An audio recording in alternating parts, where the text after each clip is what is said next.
So we got John performing a clean here. He told me he wants a 365 clean by summertime. So we've got a lot of work to do. All right, let's go section by section. Our setup here, ideally, we want the shoulders directly above the bar. As we can see in this kind of angle here, his shoulders are a little bit in front of the bar, torso angle, he's super leaned forward.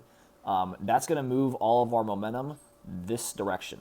Because he's so far forward, we're moving the bar forward from the get-go. If we clear it, we can watch as we get going here. The bar's going kind of up, but look at how far it is from his thighs at this point right here.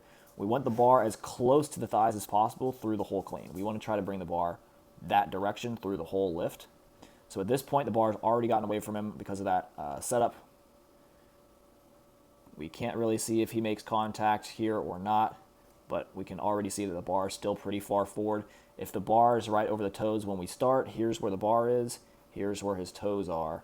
As you can see, the bar is quite a bit forward compared to that point in the toes. He extends,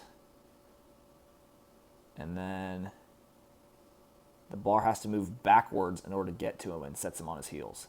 So in weightlifting, every action has an equal and opposite reaction, right? That's physics. So if the bar goes forward off the floor and at the hips, it has to go back this direction in order to sort of balance that out, which you can see here. The bar goes from this position as we play the video, it ends up right here.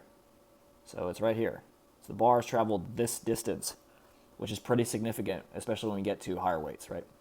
Yeah, he knows it. Look at that face he's making. That's why it's imperative in this setup, we start with the chest up, shoulders directly over the bar.